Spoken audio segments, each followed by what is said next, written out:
Hey guys, Wing Kids Nanny here. I took another bath outside, and I don't exactly look amazing, but I am clean, and it was free because harvesting rainwater. So, and it wasn't ice cold. It was actually just, it had been in the sun for a few hours, so it was just the perfect temperature for cooling off. It was a really, really hot day today, really hot and muggy, and so that bath, just out in nature, just by the butterfly bushes, watching the butterflies, was just an amazing experience. I highly recommend it. But since my cabin is on our property in a family subdivision, I do wear a bathing suit when I do that. So, wouldn't want to frighten any of the children. Or poor little Donnie, who lives across the street. Bless his heart. So, I haven't made a real serious video in a while. Just kind of the ducks quacking and the dogs barking and just, kind of fun little stuff. But I haven't made any Tea Time with Lori videos since my mother passed away in the spring. And I haven't really made any serious videos about homesteading or the cabin or anything. When this cabin is finished, as you can see, it is very incomplete. It's livable. I certainly do spend a lot of time out here. In fact, I am experimenting right now with living in it full time. Not because there's anything wrong with my marriage or my family or anything. Just that, and this is one reason why I brought up my mother. I think living in a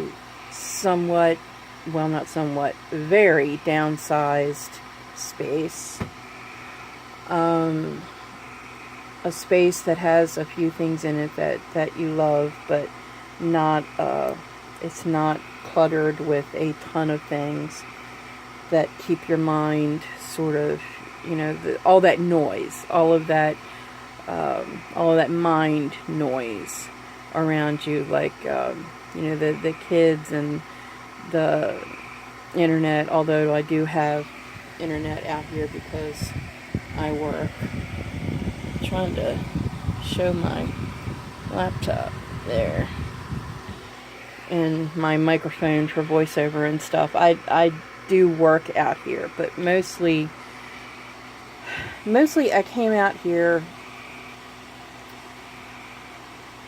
to stay full-time, not just to get inspiration for my writing, not just to get peace and quiet so that I can work away from the family in the main house, but mostly I'm out here in what will be Franklin House. Mostly I'm out here because it was really just such a terrible shock when my mother died. I get that she was 84 and that she had various health issues, but she had really just bounced back so well, and there was no drama when she died. There was no one doing CPR. There was no problems. My brother had left the hospital, or the nursing home rather, that night after playing Yahtzee with her and helping her eat her dinner.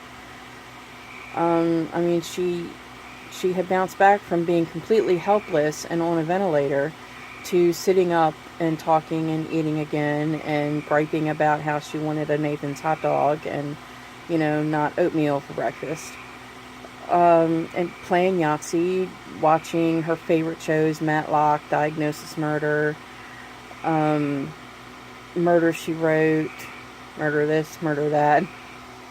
Her favorite shows. But and of course I don't have my denture in right now because there's a sore place in my mouth I have to let heal before I can wear them again. So sorry. I do have teeth.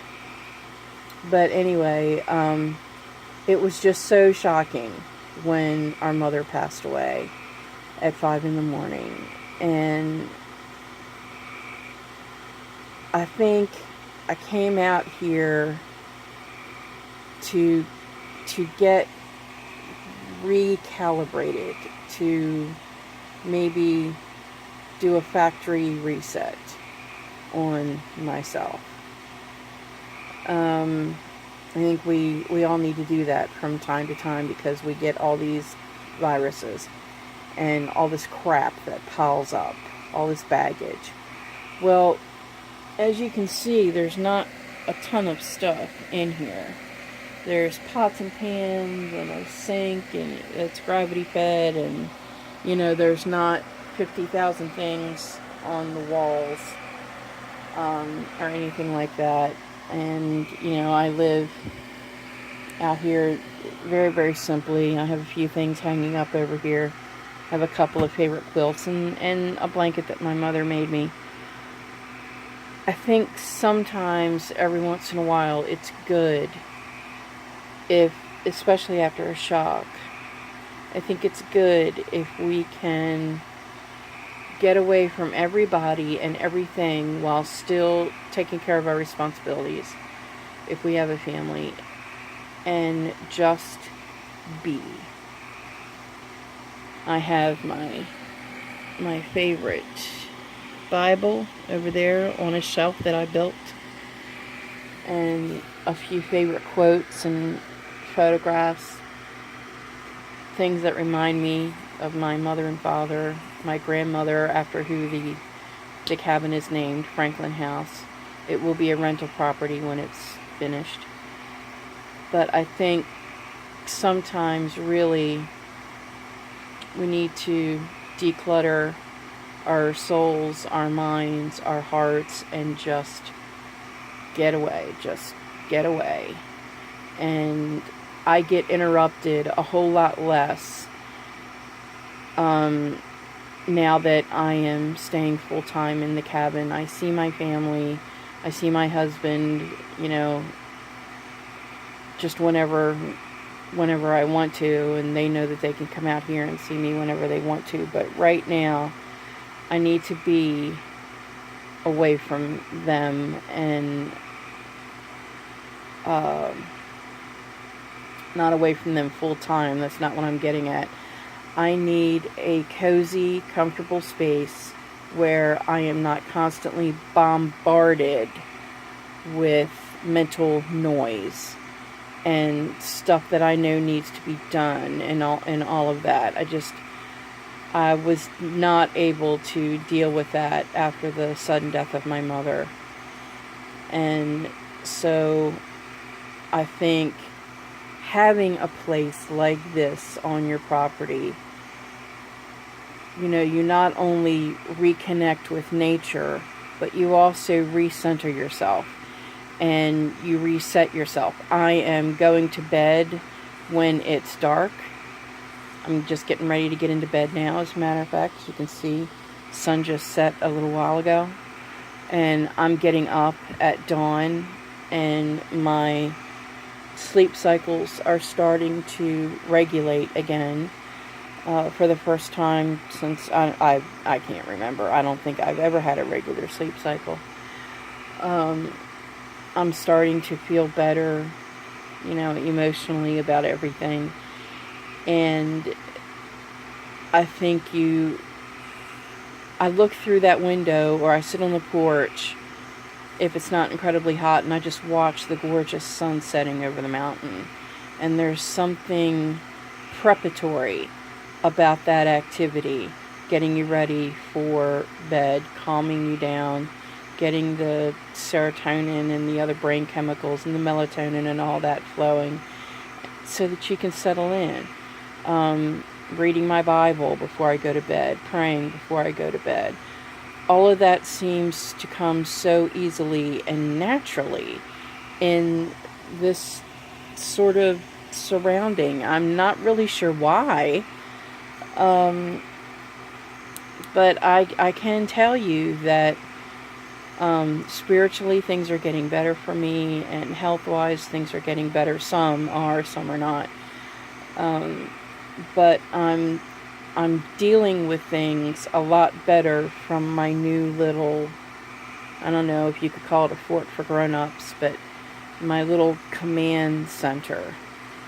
It's small, it's functional, everything is within just a few feet of everything else, so I'm not running back and forth through the house looking for something, and I'm learning how little I actually do need. And I've never been a minimalist. You can ask my best friends and my husband and my children, and they will all tell you. I'm not a hoarder, but I'm also not a minimalist by nature. And I am finding out that I actually don't need to have all of that stuff like piled up around me in order to feel safe. And I don't need constant mental noise or actual noise in order to feel good. And I can enjoy being just by myself. I don't need to talk to anybody else. I can just enjoy being with myself inside my own head, maybe doing my artwork or some crocheting or something else that's creative, my writing or whatever. And I'm finding out too that I am still nearly as rugged as I was when I was a kid, when my parents were dragging me all over the country camping out. I mean, my mother not so much. She kind of ran the logistics, but my father dragged us off into the wilderness and taught us survival skills. You know, we were taught how to keep things cold without refrigeration. We were taught SOS. We were taught how to find poison ivy versus sassafras to brew up for tea. How to watch for snakes when you're walking. Just all kinds. Fire building. Building things with twigs. Building shelters. Even though we had a camper. But, I mean, he still wanted us, you know, if we were ever lost and alone, Dad just really felt better, especially us girls, you know, making sure that we could be safe without a man around or without an adult around. So we were taught a lot of things. And I still, you know, I have a real appreciation for that, especially now because I'm doing grad and postgraduate school work right now, and he has just lost his job, and which has really is going to take somewhat of a financial toll, not a huge one, but somewhat of a financial toll. But I know that if we were to lose the electricity or water service or whatever, we don't have to panic about, oh my goodness, how are we going to survive? I have several different ways that I can cook and prepare food, and none of them require electricity.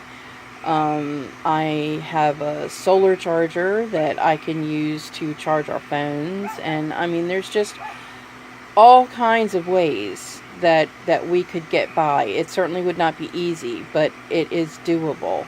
And it's certainly not what I would prefer, because we do have a special needs child who has different health concerns that we would have to look out for.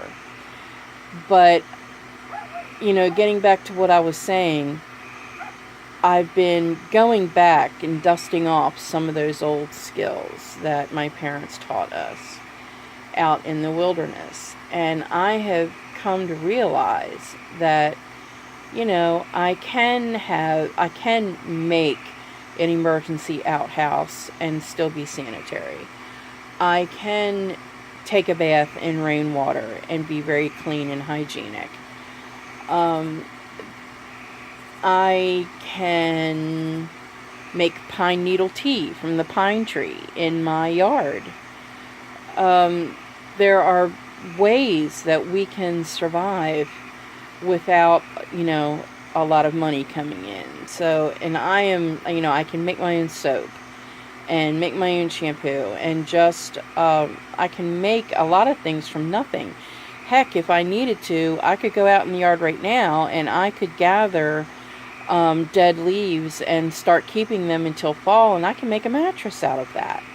I learned how to do that on campouts with Dad. And so I think my point is that this off-gridding cabin sort of thing, living in a tent, whatever your deal is, it can be really good for you, especially after a really bad shock or when you're grieving a loss. And I know that I have felt a lot better in this quiet, soothing environment where, the kids understand that, mom is out there for a reason. Don't bother her unless, someone is bleeding, excessively vomiting, or the house is on fire. I don't have to answer the phone if I don't want to. I don't have to answer the door of the main house if I don't want to. I'm able to really invest in myself right now, and I just am feeling so much better, and I just wanted to pass that on. And for those of you that knew that my mother was ill and that she had passed away, and you guys sent me some wonderful messages and prayers and all of that, and I want to thank you very, very much. They were certainly felt, and they were very much appreciated. And I am going to turn in because I have to get up early. I've got livestock to feed and people to feed and my spirit to feed. So, good night all. God bless. This is When Kids Nanny signing off. Don't forget to like and subscribe. Bye.